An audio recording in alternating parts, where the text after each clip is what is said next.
One of the ideas that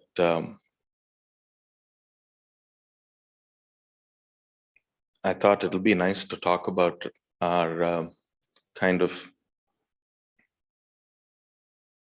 ideas on how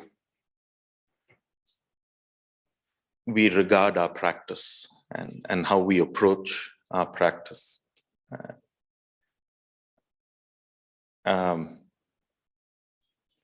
Now I'm a very junior monk in our lineage of great teachers, so I'm certainly not an authority. So whatever I'd like to offer as a sharing.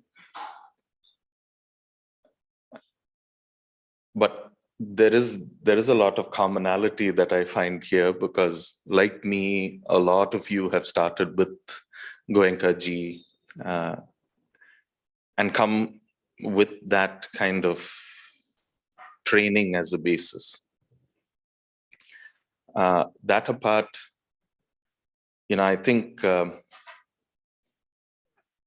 growing up in India, growing up in an Indian background, Indian tradition, there might be a lot of commonalities in the questions that arose and that keep arising in our spiritual journeys. So one of the most valuable insights or one of the most important teachings that I received from our Sangha is the approach to practice. That it's not something that's driven. The teaching that Lumpo-cha gave about how the cup is held. If you hold it really tight and you keep holding on to it, it causes dukkha. So when you need it, you pick it up. Otherwise, knowing when to let it go or let it be. And I think that attitude of bringing a sense of ease into the practice is very important. So in a lot of the Buddha's teachings, and in a lot of the chants that we also recite, always ends with pasu viharatiti. So this pasu viharana, abiding in ease, abiding in comfort, is an important aspect of the practice. Because if there is no ease that arises out of practice, why do it in the first place? The motivation of the spiritual path is the end of suffering.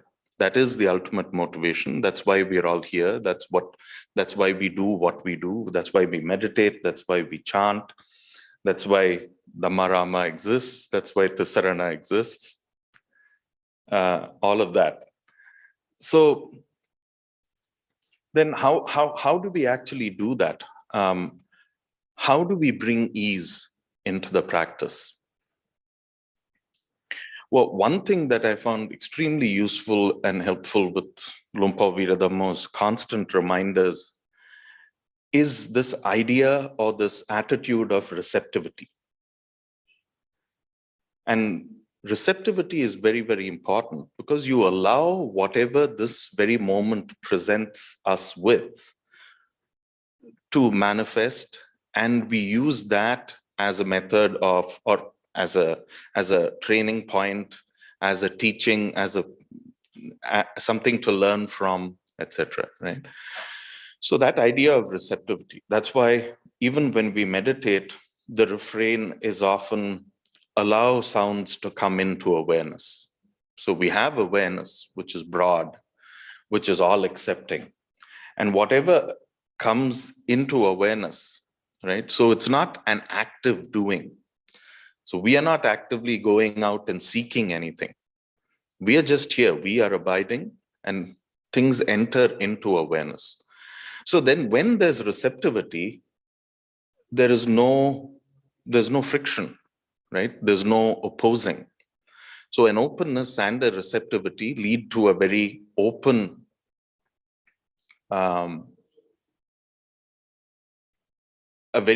abiding. And that leads to a lot of ease. In our tradition, we lay great emphasis on upataking, So when there's a teacher, we attend to the teacher. When there's an elder, we attend to the elder. So this idea of paying attention is it's no different from having a receptive attitude. Because in order to pay attention to someone or to pay attention to something, the first thing we need is receptivity. So if there's a constant doing, right, then we're not paying attention. We're actually just doing what we want to do. So the idea of attending to something or attending to someone is an attitude of gentleness, is an attitude of receptivity, is an attitude of generosity, because we always put that person first, right? Or even when we are meditating, we're always putting the present moment first. That's how we attend to the present moment. It's not about me doing something. So it's not me noting my sensations. It's not me watching my breath. The idea is to remove the me out of the picture, right? Ahankara, mamakara, me and mine. That becomes a huge stumbling block. So these are, having an attitude of receptivity, having an attitude of openness, this idea of attending to. So whenever we attend to something, the idea of I, or the concept of I, has to fade into the background. Otherwise, the attention is not complete. The attention is always tinged with this idea that I am doing something, I have to do it right, I have to do it to the best of my ability, I have to meditate, I have to get rid of my defilements.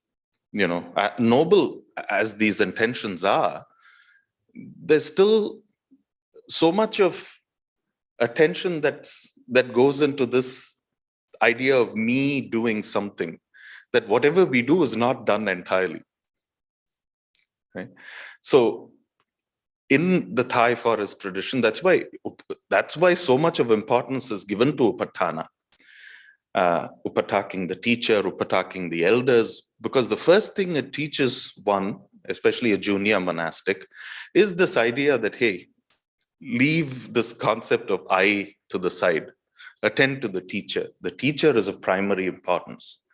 When one starts attending to a teacher, that teacher becomes our object of meditation. That is the attitude with which attention is offered, and this idea of paying attention is approached. So the first outcome is, this idea of I have to be the perfect upatak falls away very quickly, because it becomes totally impossible to do.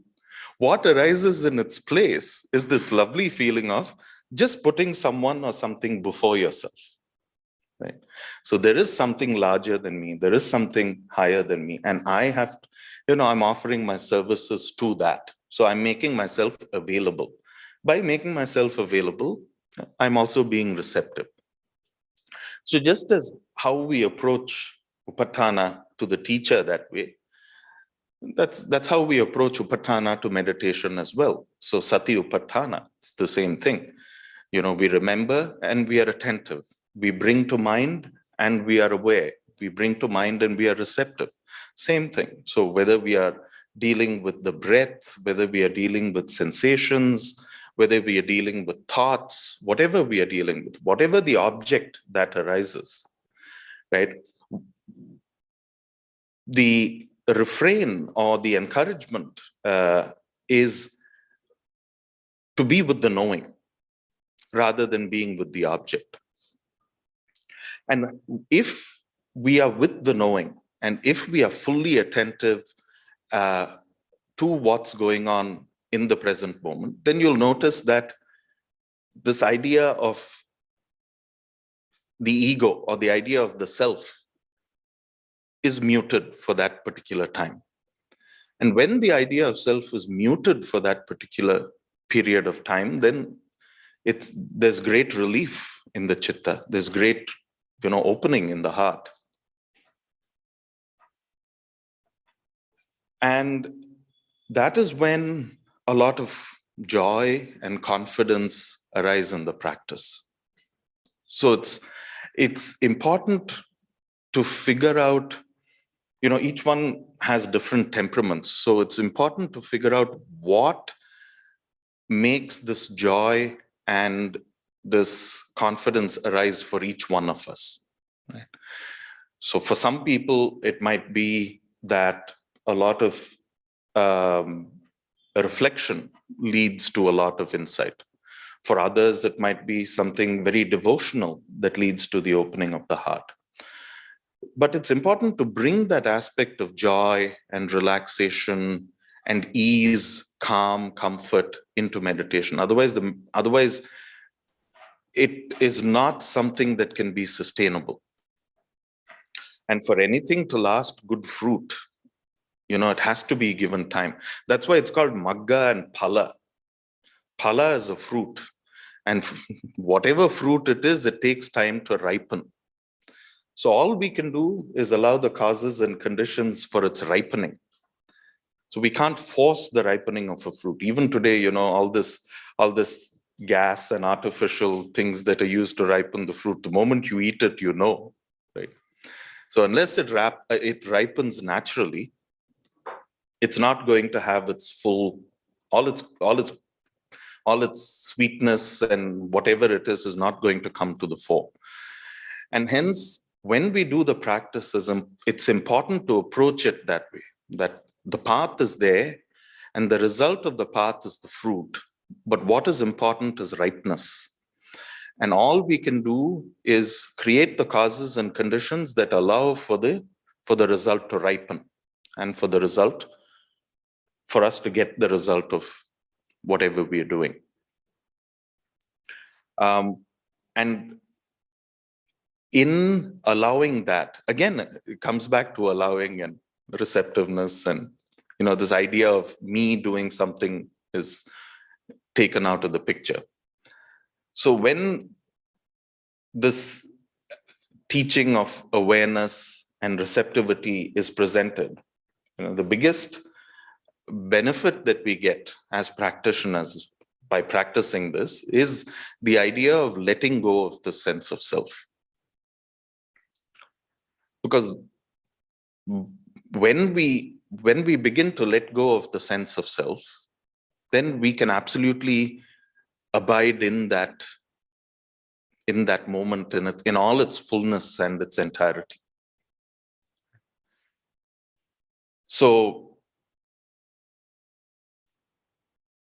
whatever, because meditation can become tiring at times, right? Especially if we are at it for many, many hours in a day, long stretches, there's possibility for the mind to get dull. There's also the possibility of brightness not being present all the time. We could get into states where the mind becomes dull, we're not sharp enough, and we just sit there for 40 minutes. Then there's this judgment, oh, this is a good meditation, it's a bad meditation, and I did really well, or I didn't do really well. But all that is just tricks of the mind. The good meditation or bad meditation, who are we to decide? Lumpa Viradhamma always says that it's only from the bad meditation that you learn a lot. Because if it's always a good meditation, then you're constantly in this kind of, it could lead to complacency. It could lead to an attitude of lackadaisicalness coming into the practice. It doesn't lead to much insight. So if there's a bad meditation and if your mind is dull, then the encouragement is to do something to brighten the mind, right? And that's why, chanda is such an important aspect of our practice. So out of the 4 balas, the 4 iddipadas, the first iddipada is chanda. And chanda is often translated as enthusiasm, but it's a little more than just enthusiasm. It's also a commitment, right? It's something born of a wholesome desire. So how then do you generate chanda in your meditation, right? How do we uplift our hearts and minds? How do we bring joy into our practice? There are different techniques. There are all of these anusatis, remembering the Buddha, the Dhamma, the Sangha, remembering the Devas, all of these techniques, Brahma Viharas, instantly brighten up the mind and the heart, right? So I think that's a key component, and that's a key skill we cultivate as we go along the path, is figuring out what it actually is that makes our meditation sustainable. What is it that makes us tick? What is it that wants us to come back to the cushion time and time and time again? And then meditation doesn't become a chore. Meditation is not something you have to do. Meditation is something we want to do. And that's when, like Lumpu Cha says, the holiday of the heart actually manifests. When we can sit on the cushion, we have this abiding, which is free of stress, free of demands, free of judgments. And so approaching it with this attitude is very important. And it certainly helped me a great deal. Because whenever we follow a certain technique, the moment we say technique, that technique is process driven, right? There are steps to this technique, and these steps have to be followed. And if a step gets missed out, then we have the thought that, oh my God, we've done something wrong. But if the emphasis is not on technique, but if the emphasis is on attitude and approach, then all of these stresses are instantly removed, right? And this is what leads to a lot of samatha, a lot of calmness. And it also leads to, and from that calmness, there is stability. And from that stability, there's wisdom. Right? I think one of the finest definitions of wisdom is Lumpu Sumedo's definition that wisdom is allowing all experiences to pass through awareness. So the moment we talk about wisdom, we think that it's something intellectual, right? And so we have to go out and seek wisdom. We have to become wise. We have to learn. We have to acquire knowledge. But actually, no, wisdom is not something that is an intellectual pursuit. Wisdom is something that arises. It is something that is visceral. It's something that is experiential. And so by just having this open attitude, having this receptive attitude, and allowing all of these experiences to pass through our awareness moment by moment, there's a tremendous amount of wisdom that manifests, by allowing all of these to happen. So again, the key idea that I would like to offer and that I would like to share is a cultivation of this idea of receptivity, cultivation of an idea of just abiding, right? And moving away from the idea that I am doing something, I am meditating, I have to get something. And as we move away from all of this, then immediately, kamatanha, bhavatanha, vibhavatanha, all of these start falling away. So when you actually look at awareness as a receptive act, there are so many, many layers that open up, and there's so much of understanding that opens up that it's possible it becomes the pursuit of a lifetime, or it becomes the pursuit of many lifetimes. Okay? And so I'd like to offer that this morning, and open the floor to any questions that we may have.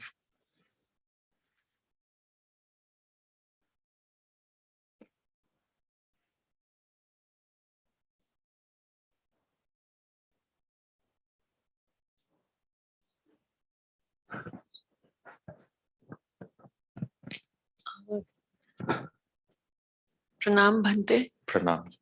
Bhante, I wanted to know how, do you have any tips to which could help ease meditation? Because my training has been one in which Goenka tradition where technique was focused on. So no matter how hard I try, after a certain point, it becomes kind of stressful for me.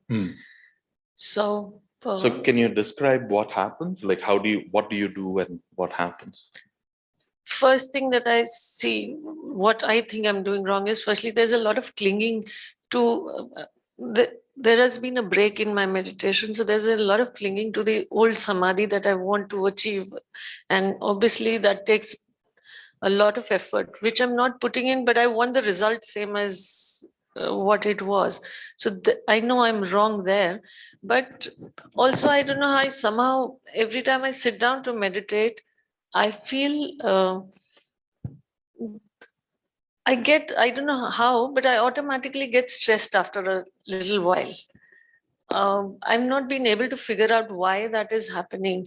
And then after a certain while, like that holiday of the heart feeling is not there because it becomes stressful. Then there's a kind of, I don't know what is the right word, not repulsion, but it's, since it's not delight, it's not a delight. You're forcing yourself to do, and then it creates a lot of fiction. So I wanted to know if there is something that can help ease out. Sure. Your name? Payal. Oh, Payal, of course. Payal, yes.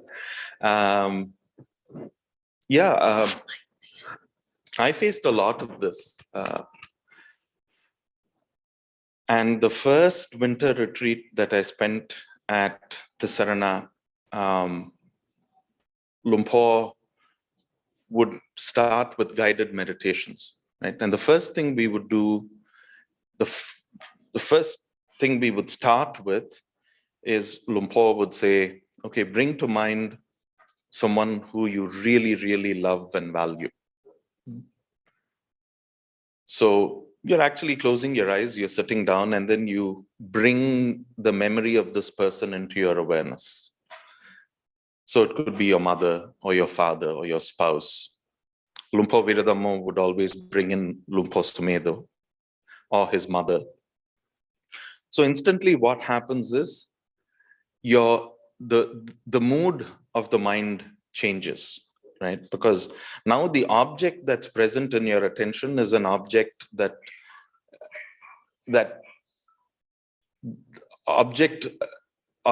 is present in the present moment is an object that you're very fond of. So immediately the feeling in the heart changes, right? So sustain that, and with a few breaths, like Lumpur, may you be well. Lumpur, may you be free.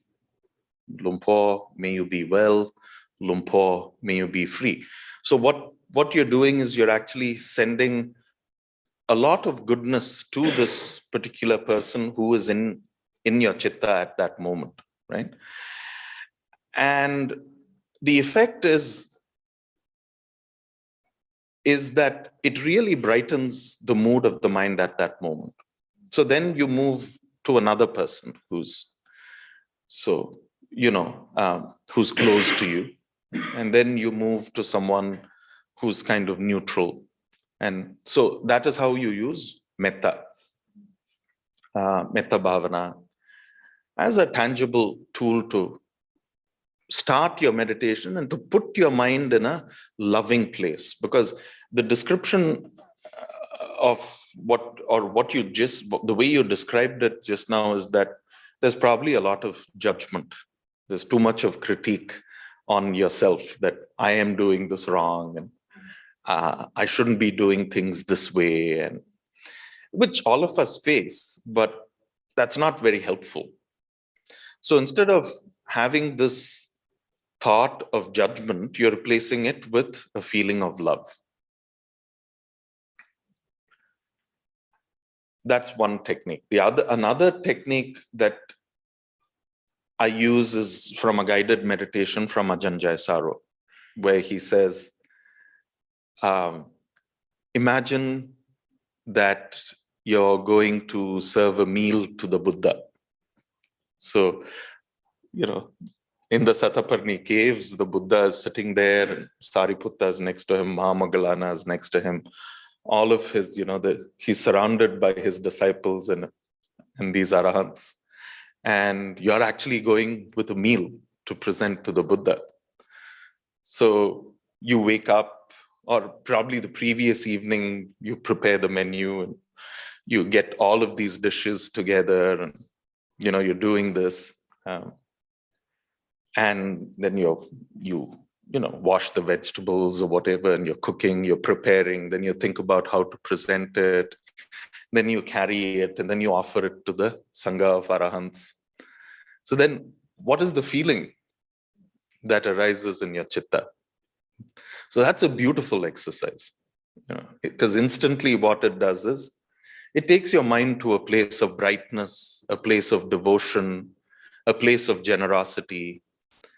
So then instantly you're now ready to receive whatever comes into your awareness with that same attitude.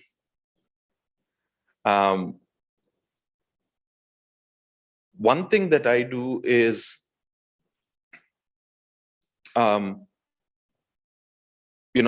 basically just how, basically what I do is I keep bringing back memories of me serving my upajaya. So, tasks that I do, cleaning his room or cleaning his shrine or washing his bowl or cleaning his robes. So as a monastic, that becomes, an easy thing to do. But as a layperson, you might think of how you served your mother or a relative when they were sick. So again, the idea is focusing on goodness rather than focusing on judgment, because there is a lot of goodness that surrounds our life. And we very often just, glance at it and let it go. What sticks is the unpleasant. What remains in our memory is judgment, is fault, right? But all the goodness that has happened, either happened to us or the goodness that we do to others, is just simply ignored, right? And that's not helpful, because as much as the unpleasant is real, the pleasant and the good is also real.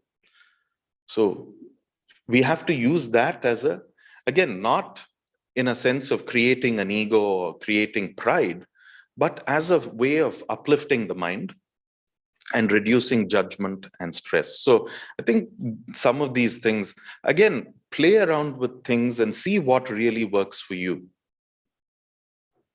It could be as simple as, looking at a shrine for a few minutes, looking at a beautiful Buddha Rupa, looking at a flower, looking at some nice scenery, anything that uplifts the mind, then get into.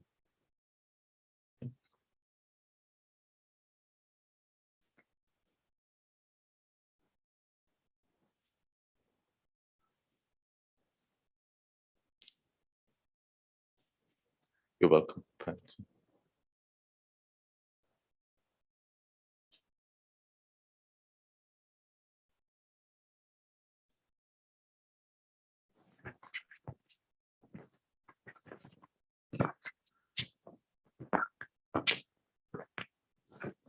जैसे आपने कहा कि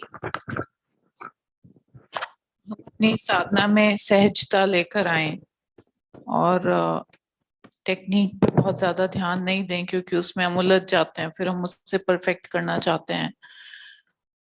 और इसी के साथ ये सवाल जैसे अभी पायल ने उठाया कि तो मैं ये कैसे करूं, तो ऐसे लगता है जैसे एक द्वंद्व की, कॉन्फ्लिक्ट की स्थिति है कि एक तरफ हम सहज होना है और कैसे करें उस पर बहुत ध्यान नहीं देना है, पर वो भी कैसे करना है ये सवाल आ जाता है। तो हम इस कॉन्फ्लिक्ट को कैसे रिजॉल्व करें? देखिए, मेरा हिंदी इतना अच्छा नहीं है, सो हिंदी में आंसर करने के लिए प्रयत्न करूंगा, मगर I don't know how good my answer will be, so I'll kind of switch back and forth.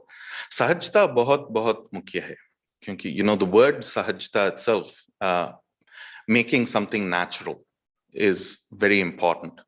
So, ये meditation और ध्यान, जब हम ध्यान करने के लिए सोचते हैं और ध्यान करने के लिए प्रयास करते हैं, वो ध्यान हमसे एक अलग चीज नहीं होना चाहिए. So it's not an activity that you do. It is an abiding that it is an abiding, right? So it's very difficult to put into words, but I do know, I understand the question, like conflict of how to abide versus how to stop doing, right? And abiding also becomes a process. Abiding also becomes. So the idea is just to tell yourself that you sit down and you try and be comfortable physically, because a physical body leads, a comfortable body leads to a comfortable mind. And all you're doing is being the witness.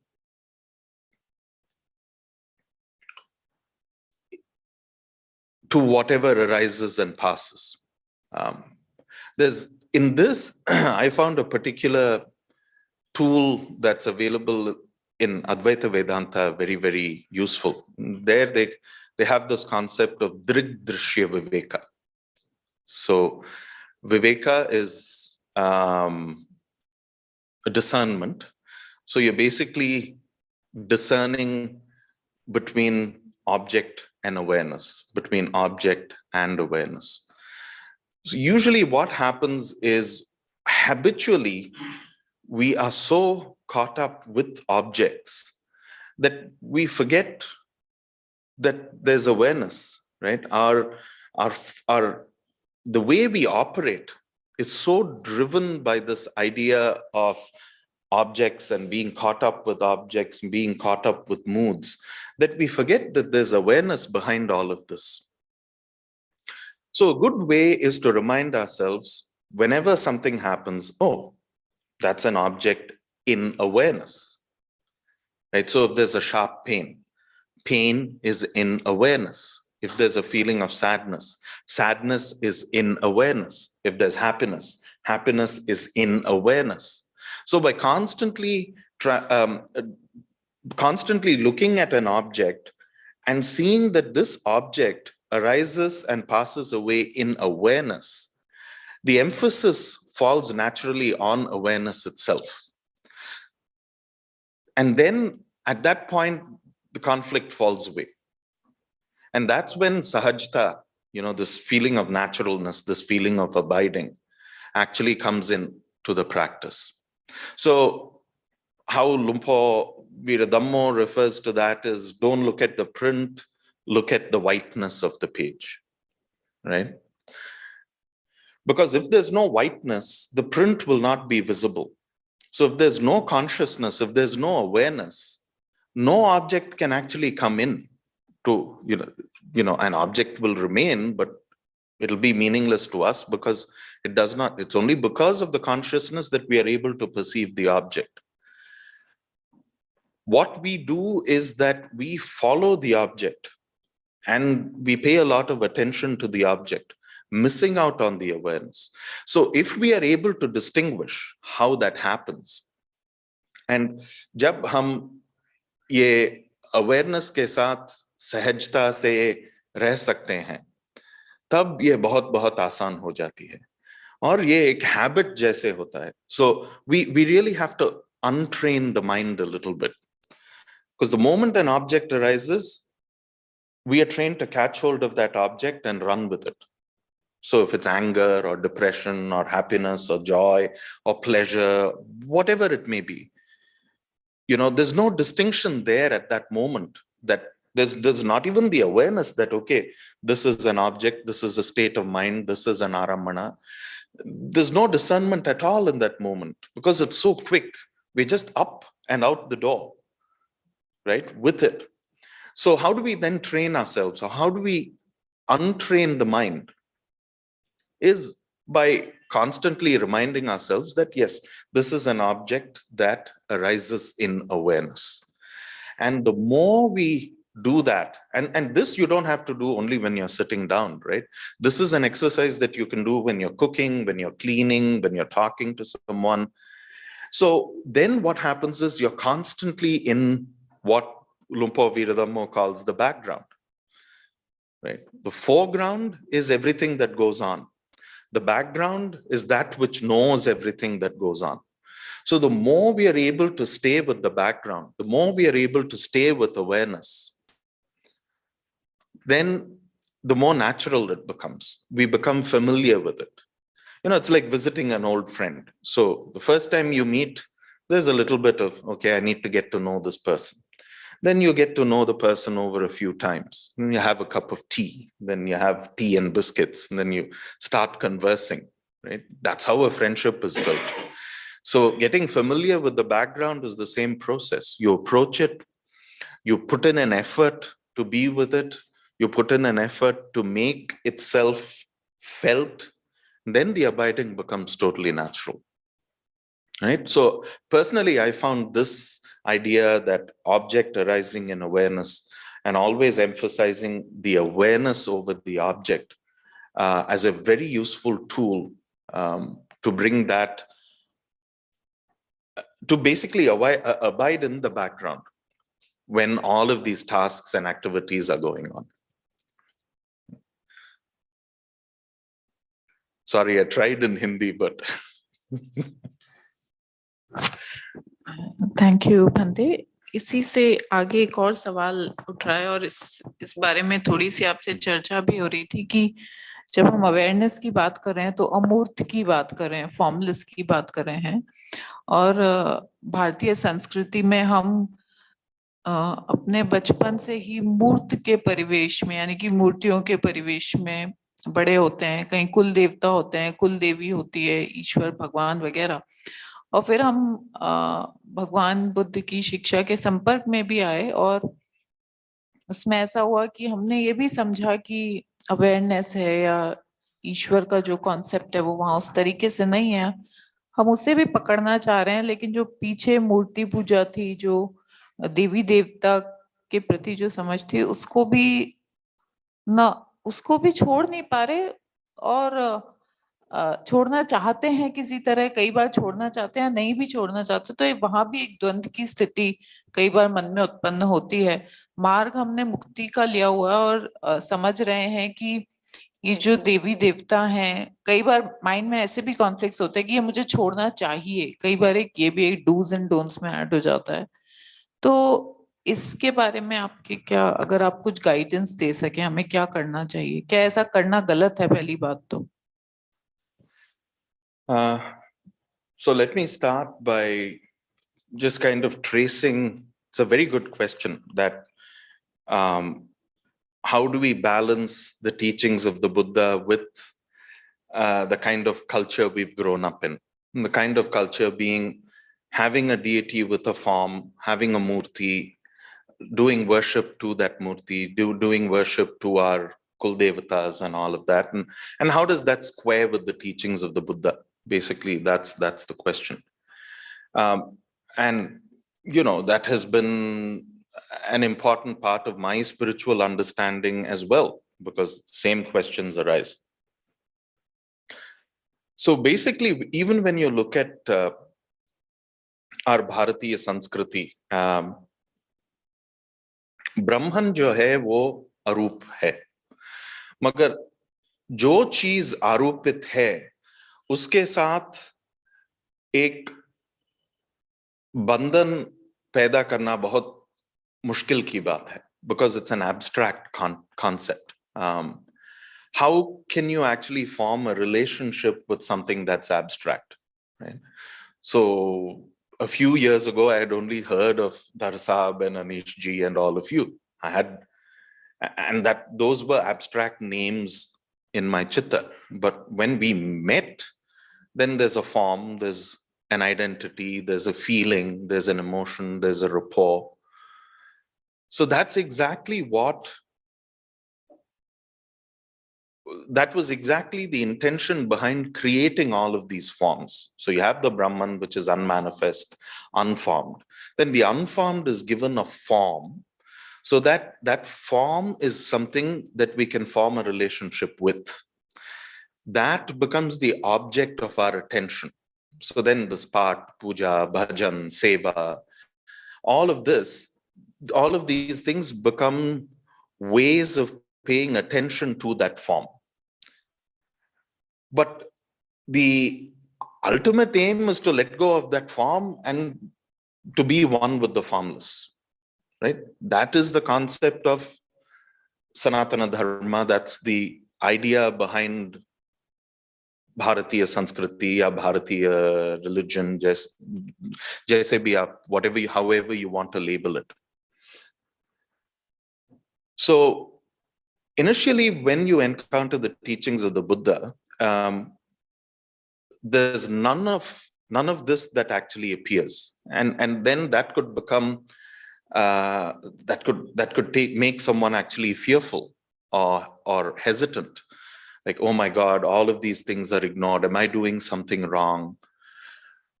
But the important thing, and the thing that we miss out is, whether it's puja to your Kul Devata or whether it's puja to your Ishta Devata, the object is that the goal is paying attention to that, right? Puja is just a method. What you're being told is, hey, pay attention to this form, and ultimately it'll allow you to pay attention to the formless, right? That's the idea. So that's what we do when we meditate as well. The idea is paying attention to whatever arises and passes in the present moment. Whether you do it in the form of puja, whether you do it in the form of parayan or path or jap or kirtan, whatever you do, ultimate aim is to bring a centeredness, to bring a silence to the heart, and to bring encourage this attentive attitude, right? And that's how you form that relationship with the unmanifest, with the formless, is by paying attention. So you have a form, you pay attention to the form. Ultimately, the goal is to transfer that attention to something that's formless. So that's when we meditate, when we are with awareness, we are with the formless. So we're directly paying attention to the formless. So, so that's why personally, I don't feel that there's a big conflict between the teachings of the Buddha and any of these practices that we've grown up with. And it's also important to keep in mind that all of these practices, whether it's puja to your Kul Devata or puja to your Ishta Devata, these are all just steps on the spiritual path. It's to take you from form to the formless. So by meditating or paying attention to the formless, you're not offending anything or anyone. So that fear can be put to rest. And it gives a lot of peace of mind. So and because of our cultural conditioning, because of everything that we've done right from childhood, all these things keep, they still retain their space in our hearts. There's no disregard, there's no disrespect. We're simply changing the format of our attention. That's it. But what is important is that attentiveness, not the object, not the way in which it's offered, but the attention itself. Yeah. So.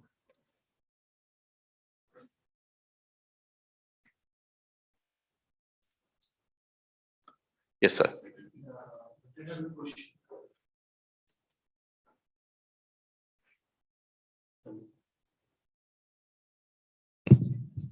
Hello. Yeah. Like we talk about pure consciousness. So, do you think this was not exclusively talked by Buddha during his time, and like Nirbhan Sutta or pure consciousness. And like you are talking about awareness, object is in awareness. So did Buddha talk exclusively about these things? Or, we can infer slowly and nicely going through the Buddha's teaching, and you can come to this place. I think, the suttas, like Lumpo Sumedo says, the suttas, the Tipitaka, whether it's the Abhidhamma, the Sutta Pitaka, all of these are just signposts. They just lead their directions, right? It points the way to go to a certain place. But the journey and the travel actually happens only in our experience. So the Buddha definitely talks about vijnana, vijnanang anidasanang anantang sabbato pabang, tang sabbasa sabbatena nanubhutang. He's said that. Ajatang abhutang akatang asankatang says that. So there are lots of places where he references the unformed, the unoriginated, the unborn.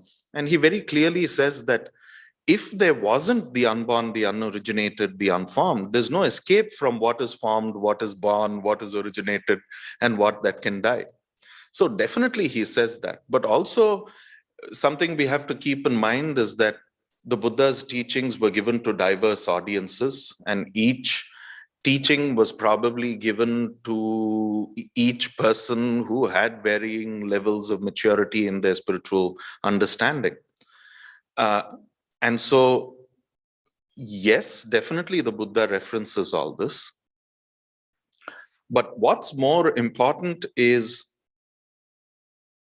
how it manifests in your own experience.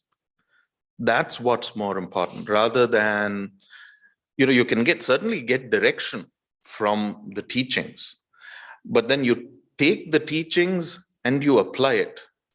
That's why it's Suttamaya Panya, Chintanmaya Panya, then Bhavanamaya Panya. So you hear, you reflect, then you bring it into your experience, right? So you understand, then you experience. And so that, I think, does that answer your question? Or? Yeah, actually. Yeah, that answers. And then if we go by your words and by our experience, then a common word used is Shunyavadi. So actually this is not Shunyavada, right? This is, we are moving towards, right? Yeah, so that's a common, myth or common word. So Lumpo Viradhammo explained this very, very beautifully, very recently. He says, yes, the Buddha taught anicca, anatta, and dukkha, right? But that's not all that he spoke about. To say that the Buddha talks about, to say that the Buddha only speaks about anicca, anatta, and dukkha is falsely representing the Buddha, because he did talk about anicca, anatta, and dukkha, but then he also says there is the unformed, the unoriginated, the unborn, the uncreated. So he talks about that as well. And so this idea of people calling the Buddha's teachings Shunyavada, and then followers of the Buddha's teachings calling the other teachings Attavada, all these are, differences of opinions that scholars have. If you actually look, Shunyata and Purnata are two sides of the same coin. Because the only thing that can be Purna is Shunya. Right? The only thing that can be complete and whole is something that is empty. Otherwise, there can be no wholeness, there can be no fullness, there can be no completeness. So emptiness and fullness are just two sides of the same coin. It's looking at the same thing from different angles. So I would say not to worry about concepts like Shunyavada or criticisms, like saying, oh, this is Shunyavada or this is Attavada. Those are opinions that scholars have. How does it feel inside? That's what's important. Does it lead to a sense of release? Does it lead to a sense of freedom? Does it lead to a sense of comfort and ease? If these things happen, then, gradually suffering will end at some point.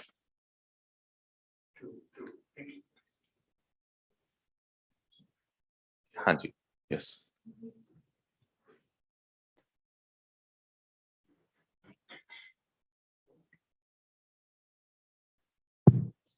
So my question is related to the self-view, and that is mostly in the office culture, corporate culture, working culture.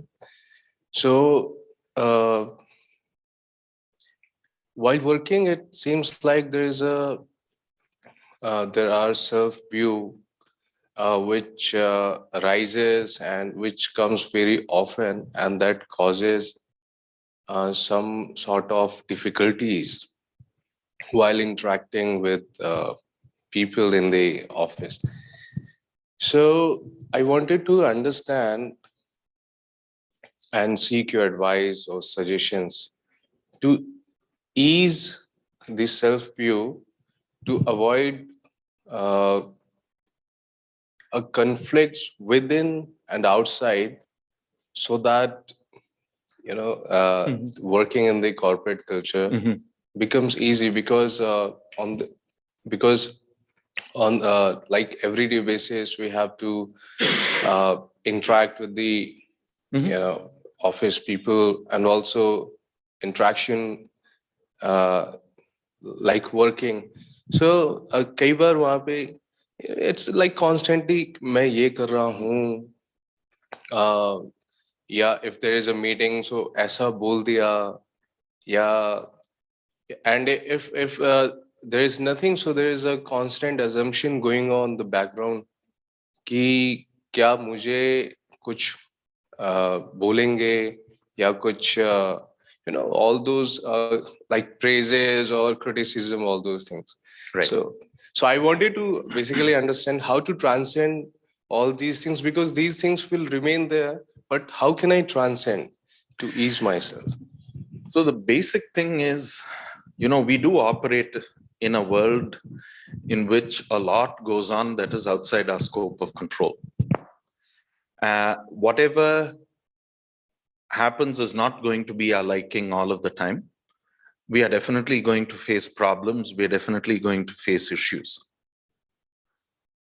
But one thing we can do is to create a distance between what goes on and what we feel, right? So that's where this concept of clinging to what arises and running away with emotions comes into place. A good way of understanding this is a small example. Let's say that you're sitting in the balcony of a tall building, say on the 8th floor or the 10th floor, and you're looking down at a highway. And the highway is chock-a-block with traffic. So all you do there is you sit in that balcony, look down, and oh, there's traffic. But if you're sitting in a car and you're stuck in that traffic jam, the feeling is totally different, because there's anger and there's frustration and everything. So the effort here is to, while you're sitting in the car in the midst of that traffic, cultivate the mindset of what it would feel like when you're sitting at the balcony of the 10th floor. So whenever there is a personal conflict that arises, whether it's in the office or whether it's in the house, our first instance is, or our first reaction or our first response is to just go with any emotion that comes up. So if the emotion that comes up is anger, we lash out in anger. If the emotion that comes up is sadness or happiness, whatever, we immediately follow that. But if we can just take a pause and actually recognize what's happening at that present moment and create a distance. And how do we create a distance? It's by viewing that emotion as an object. So when resistance arises, we recognize the arising of resistance in awareness. The moment we recognize that, we don't become that. There is a distance that's created.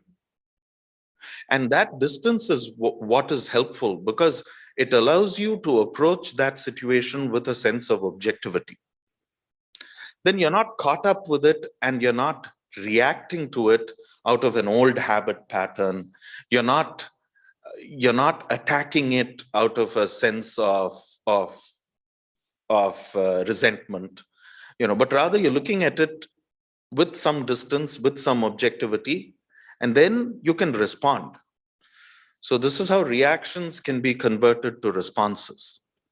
And usually response arises from wisdom and goodwill, whereas reaction arises from delusion and ill will. So again, Lumpo Cha's idea of, if you want to see your hand, you can't put it against your face. You have to keep it at a distance. Only then you can see the hand. So that's an application to anything that we face in life. Train yourself to create that distance.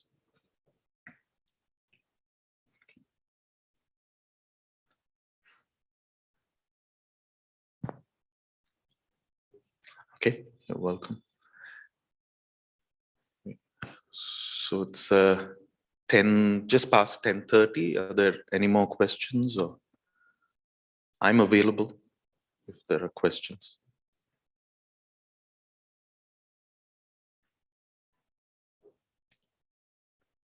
Yes.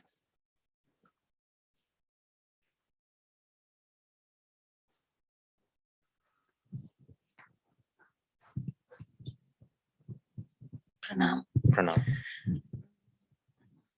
I have questions similar to daily life.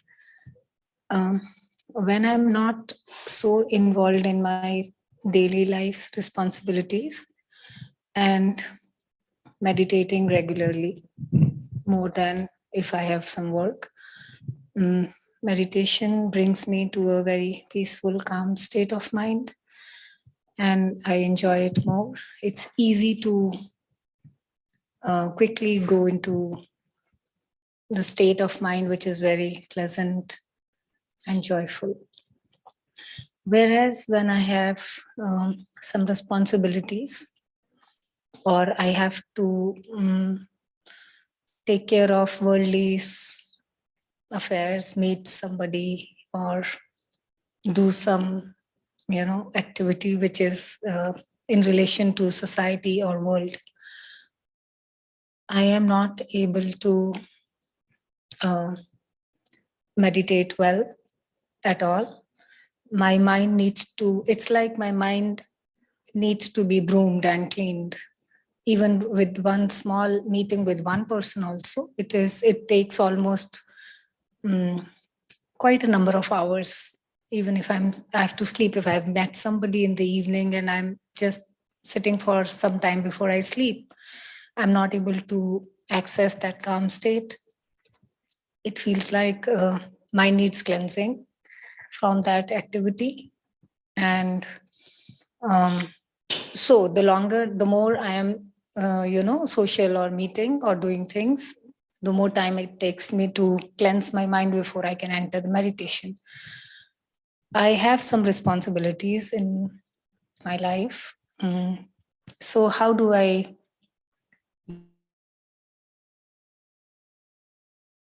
fasten this process? Because seclusion is something which helps to really access that. I think this is just what I understand, so please correct me if I'm wrong, but to me it seems that the distinction between meditation and activity is really, really clear-cut, right? And if that's the case, this is the problem that will arise. So the training or the teachings that Lumpo Cha always emphasized, then Lumpo Sumedo emphasizes now, Lumpo Dhamma emphasizes now, is the teaching of bringing meditation into your work. So when you're actually doing something, right? So in the monastery, we have chores, we have tasks, we have to interact with people. All of that goes on. We have responsibilities. So how do we make that our meditation? So then what happens is your time on the cushion and your time handling your responsibilities, all of these flow seamlessly. The problem arises only when you look at your time on the cushion as meditation and everything else as activity impinging on that meditation. Then you have to cleanse your mind in order to start meditating again. That is because of this hard and fast duality that's been formed over time. So then how do you address that? So how to address that is again going back to this idea that A, everything happens in awareness. B, whatever activity you're doing, you stay with the awareness. So look at the stillness behind action. Try and look at the silence behind sound. Try and look at the emptiness surrounding thought, right? So these are things which create that objectivity when you're performing worldly tasks and worldly actions. So then that action itself becomes a meditation. And then you don't have to cleanse your mind in order to meditate again. Because whether you're sitting, it's a meditation. Whether you're walking, it's a meditation. You know, in the Metta Sutta, it says whether standing, walking, sitting, or lying down. So it's that attitude that you bring to all of your activities that make it meditative and meditative by nature.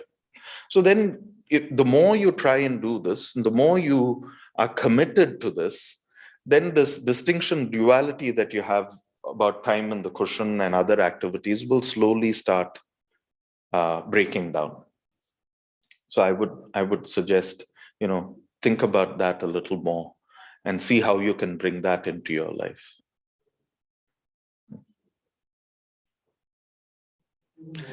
Yes, sir. Okay. So maybe you go first and then, yeah.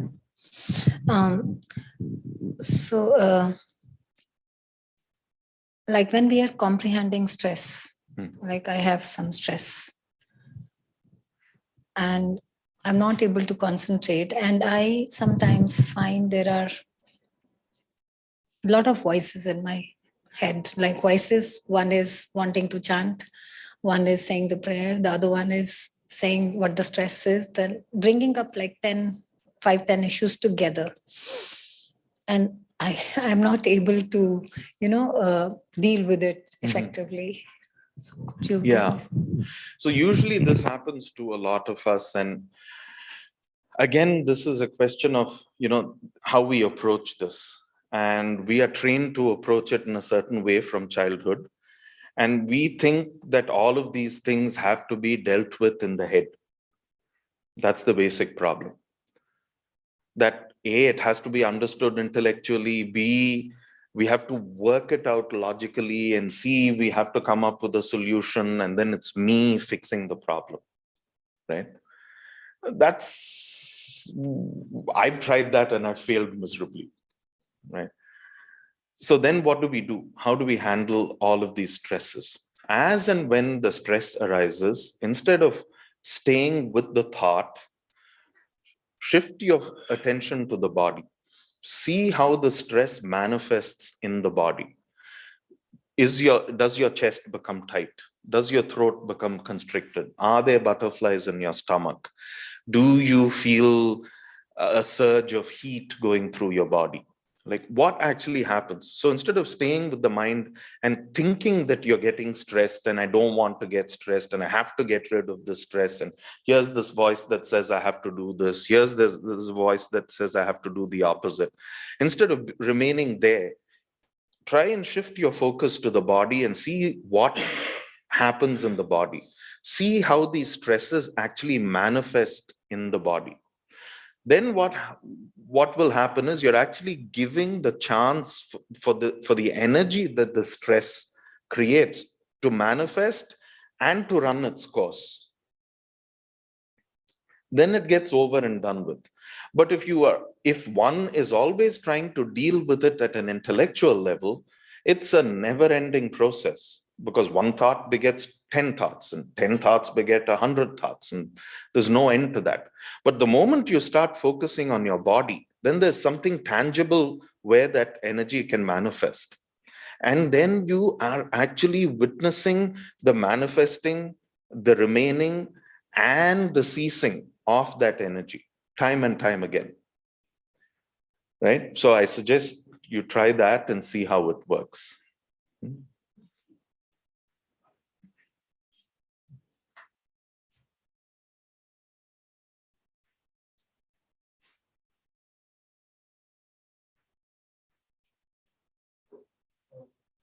There's a question from J.T. Sharma ji. What is awareness? How it mixes with thoughts? Please tell some more about awareness. What is awareness? How it mixes with thoughts?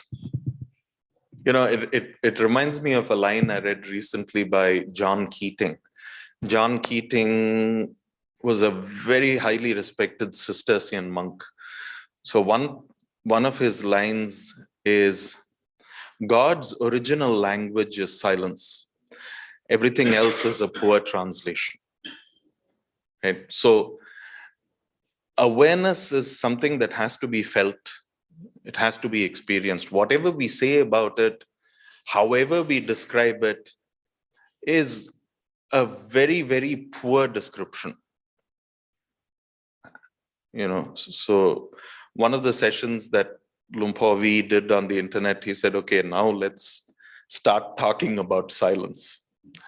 Yeah. So yes, about the relationship between thoughts and awareness, what we can say is thoughts arise and cease in awareness. Being aware does not mean that you turn into a zombie. Being aware does not mean that nothing is going to happen in your mind, right? That's not. Awareness is all, you're being with all the activity. You're being fully engaged. You're being totally committed to the activity on hand. That is what awareness is. So if the question from was question from Jagdish? J.K. Sharma ji. Okay. If the question from J.K. Sharma is, you know, what about thoughts and awareness? The answer is not to make it a problem. Definitely there will be thoughts, right? Thoughts are the function of the brain. That's what the brain does. The brain generates thoughts. Memories generate thought. Emotions generate thought. What we should be doing is, instead of trying to quieten, control, instead of make our mind totally blank, we should be comfortable with these thoughts arising and passing away in awareness and being witness to everything that happens. One thing that can definitely be said about awareness is that it makes life much easier to live. Because first of all, when there is total receptivity, there is no resistance. So when there's no resistance, there's no friction. When there's no friction, life becomes easy, right? So openness to whatever arises and ceases, approaching it with a sense of objectivity, and then responding to life out of that, rather than through habit pattern, would be what I can say in answer to that question.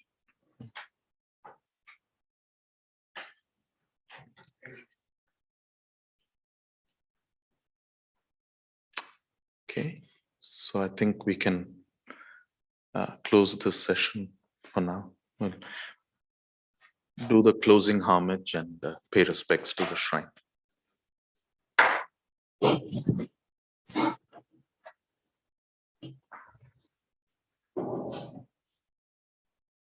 Arahang Samma Sambuddho Bhagava Buddhang Bhagavantang Abhivademi.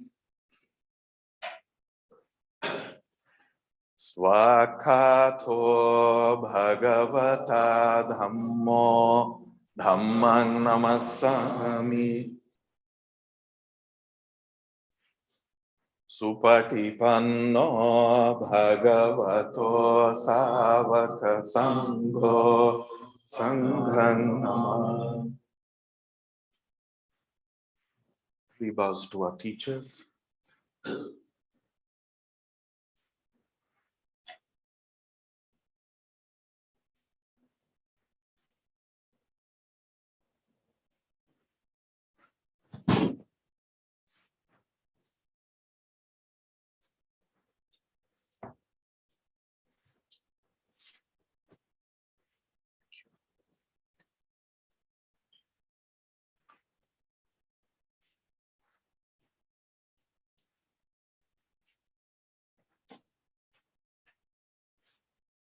एक announcement करनी है। कल सुबह का जो programme है जो 8:30 से 9:30 टाइम पब्लिश किया था वो 9:30 से 11 तक था, but now there's a change, तो 8:30 से 9:30 का होगा और इसके बाद का फिर डिपार्चर है यहाँ से, तो मील ऑफ यहाँ पे नहीं होगी कल हमारा। तो